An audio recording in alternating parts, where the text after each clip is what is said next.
Hello everyone, welcome back to my channel. आज हम पढ़ेंगे नसरुद्दीन एम के क्वेश्चन आंसर और उसकी एक्सरसाइज देखेंगे। तो शुरू करते हैं। New words. चैटिंग। चैटिंग का मतलब होता है बातें करना, बातचीत करना। आर्चरी। आर्चरी का मतलब होता है तीरंदाजी या हम धनुर्विद्या भी बोलते हैं। स्ट्रिंग। स्ट्रिंग का मतलब होता है तार या धागा। टारगेट का मतलब होता है लक्ष्य या निशाना। और डिफेंडिंग का मतलब होता है बचाव करना या बचाव के लिए सफाई देना। ठीक है।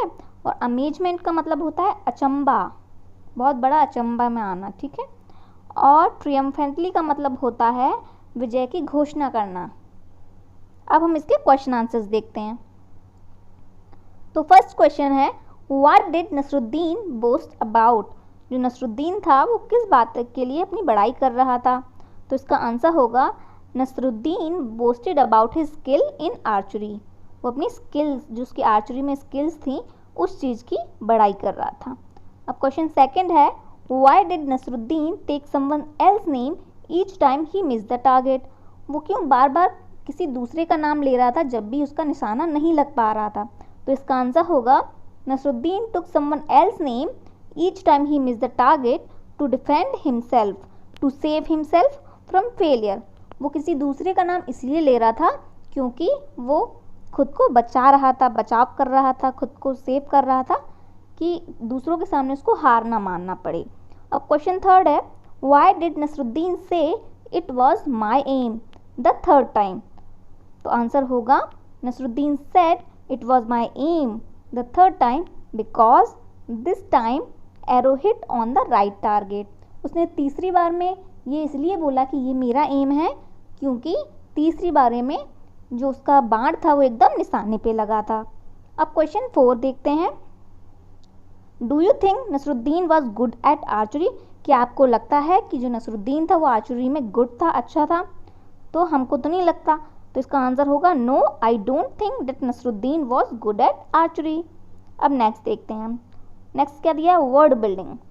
अब वर्ड बिल्डिंग में दिया है shoot the arrow and hit the target by matching the words with their correct meanings. अब इसमें जो एरो बने हुए हैं उसमें एक एक वर्ड्स दिए हैं, जैसे कि चैटिंग, अमेजमेंट, आर्चरी, डिफेंडिंग।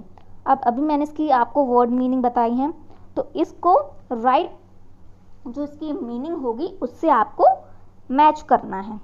ठीक है। और टारगेट भी दिया है, ट्रियम्फेंटली भी दिया है, और इसके आगे लिखे हैं इनके, जैसे shooting with bow and arrow, talking informally, protecting from attack.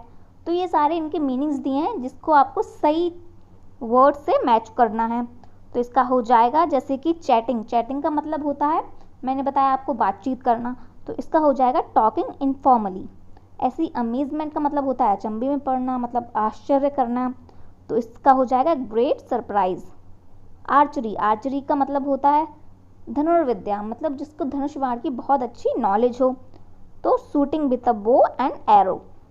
और डिफेंडिंग का आ जाएगा अपना बचाव करना, तो protecting from attack. Target. Target का मतलब होता है कोई निशाना या अपना लक्ष्य, the goal intended to be hit. ये हो जाएगा इसका। ट्रियम्फेंटली का मतलब होता है हैप्पीली एंड प्राउडली। कोई भी चीज़, अगर हम किसी चीज़ में जीत जाते हैं, विजय की घोषणा करते हैं, तो हम कितना खुश होते हैं और गर्व करते हैं। तो ये उसका हो जाएगा। ठीक है। अब नेक्स्ट देखते हैं। Second, replace the bold words with a word from the quiver and rewrite the sentence. अब इसमें जो बोल्ड वर्ड्स दिए हैं, मतलब जो डार्क में लिखा है, जैसे कि in no time she hit object she aimed at. ये डार्क में लिखा हुआ है ऑब्जेक्ट सी एम्ड एट। तो इसकी जगह आपको ये जो बॉक्स बना है और जिसमें एरो का निशान लगे हैं ये सब साइड से, तो इसमें से आपको वर्ड्स लेना है और इसकी जगह वो लिख देना है, जैसे कि in no time she hit the object she aimed at. मतलब जो ऑब्जेक्ट सी एम्ड एट की जगह हम टारगेट भी लिख सकते हैं, मीनिंग सेम ही होगा। तो इसका हो जाएगा in no time she hit the target. ऐसे ही सेकंड है, Nasruddin was surely not a good archer. तो यहाँ श्योरली की जगह हम सर्टेनली लिख देंगे। ओके। और ये थर्ड है, the teacher said something about his good handwriting he felt very happy. तो इधर हो जाएगा the teacher remarked on his good handwriting he felt very happy. जैसे कि यहाँ मैंने लिख के बताया, जैसे कि फर्स्ट हो जाएगा in no time she hit the target, second हो जाएगा Nasruddin was certainly not a good archer. And third हो जाएगा the teacher remarked on his good handwriting, he felt very happy. अब नेक्स्ट देखते हैं। Let's write, this is a picture of Rahul Gupta, using the clues given write a paragraph about him in your notebook. अब ये जो राहुल गुप्ता की इसमें photo दी है, मतलब पिक्चर दी है। अब आपको इनके बारे में एक पैराग्राफ लिखना है जिसको कुछ क्लूज दिए हैं उसको देखकर। अब क्लूज क्या क्या दिया है, जैसे कि Indian, cricket, 8 hours, practices, eat healthy food, run 2 kilometres every day and batsman. अब ये आपको क्लूज दिए हैं, मतलब इनको इन वर्ड्स को आपको यूज़ करना है अपने पैराग्राफ में जो आप राहुल के बारे में लिखेंगे। तो हम ऐसे लिख सकते हैं। तो क्या हो जाएगा, Rahul Gupta pledge cricket for Indian team, he plays 8 hours daily, he runs 3 kilometres daily. मैंने यहाँ 3 लिखा है बट आपको 2 लिखना है क्योंकि क्लू में 2 लिखा हुआ है। He eats a healthy food, he is a good batsman. तो ये पैराग्राफ हो गया राहुल गुप्ता के बारे में। अब नेक्स्ट देखते हैं। दिया है this is a Rajeev's family, they are a healthy family, see what each one does to remain healthy. तो ये राजीव की फैमिली है जिसमें मदर हैं, फादर हैं, सीता हैं, ग्रैंडपा हैं, ग्रैंड माँ हैं एंड राजीव है। अब देखो ये हेल्दी रहने के लिए क्या क्या करते हैं, जैसे कि फादर डंबल उठा रहे हैं, मदर योगा कर रही है, सीता स्किपिंग कर रही है और ग्रैंडपा वॉकिंग कर रहे हैं, ग्रैंड माँ मिल्क पी रही है और राजीव जॉगिंग कर रहा है। ठीक है, तो ये हेल्दी रहने के लिए ये करते हैं। अब थर्ड क्वेश्चन है, यूज द वर्ड्स एंड और but and make as many sentences as you can about Rajeev's family. अब आपको क्या करना है, बट का और एंड का यूज़ करके कुछ सेंटेंसेस बनाने हैं राजीव की फैमिली के बारे में। जैसे कि एग्जाम्पल में दिया है, grandpa and grandma get up early in the morning, grandpa is walking but Rajiv is jogging, जैसे कि एग्जाम्पल में दे रखा है। अब इसी तरीके से आपको राजीव की फैमिली के बारे में कुछ और सेंटेंसेस बनाने हैं, जितना आप बना सकते हैं। जैसे कि ग्रैंड माँ and grandpa eat healthy food, grandma is having milk but grandpa is walking in the park, father and mother take care of their body, father is working out with dumbbells but mother is doing yoga, rahul is jogging and sita is skipping। तो ये सारे हो जाएंगे इसके sentences. ठीक है, अब next देखते हैं। Fun time, watch the arrow pierce the apple. अब ये एप्पल के सामने एक एरो, छोटा सा एरो दिया गया है, उसको देखना है। Would you like to see the arrow piercing the red apple, bring the page close to your face, touch the star with your nose and then look at the picture. अब इस जो picture में star बना है देखो नीचे, अब इसको क्या करना है, आपको अपनी नोज के पास लेके आना है, बुक को मतलब नोज के पास लेके आना है और उसको टच करना है, फिर उसके बाद पिक्चर देखना है। तो ये है फन टाइम। अब देखो कैसा मज़ा आएगा आपको ये करने में। अब सेकंड देखते हैं, let's play, fill in the grid with words given below, you can use one word more than once. अब ये जो नीचे दिया है इसमें गेम्स के नेम दिए हैं, जैसे कि cricket, hockey, table tennis, football. एक बॉक्स बना है, अब आपको ऊपर एक ब्राउन कलर के बॉक्स में कुछ वर्ड्स दिए हैं, जैसे कि stick, ball, stadium, football, 2 to 4, ground, racket, table, 11, ये सब दिए। अब आपको ये वर्ड्स इस बॉक्स में यूज़ करना है। जैसे कि क्रिकेट हुआ तो नेम ऑफ द गेम क्या हो गया, क्रिकेट। और वही नेक्स्ट में पूछ रहे हैं व्हाट यू प्ले विथ, तो क्रिकेट हम किसके साथ खेलते हैं, बैट या बॉल, तो यहाँ बैट या बॉल आ जाएगा। फिर वेयर यू प्ले, तो हम क्रिकेट कहाँ खेलते हैं, ग्राउंड में, तो यहाँ ग्राउंड आ जाएगा। नंबर ऑफ प्लेयर कितने होते हैं, 11, तो यहाँ 11 हो जाएगा। ऐसे ही सारे चारों बॉक्स में भरना है।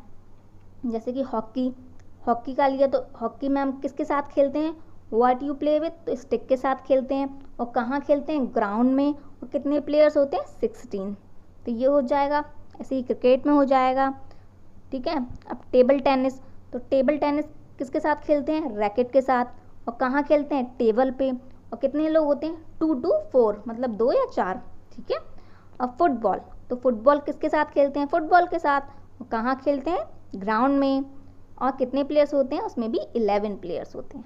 तो ये हमारा बॉक्स कंप्लीट हुआ। अब नेक्स्ट देखते हैं, using the information in the grid write a sentence about each game, one has been done for you. अब हमने ऊपर एक बॉक्स फिल किया, अब उसी के इंफॉर्मेशन को लेके हम यहाँ सेंटेंसेस बनाने हैं।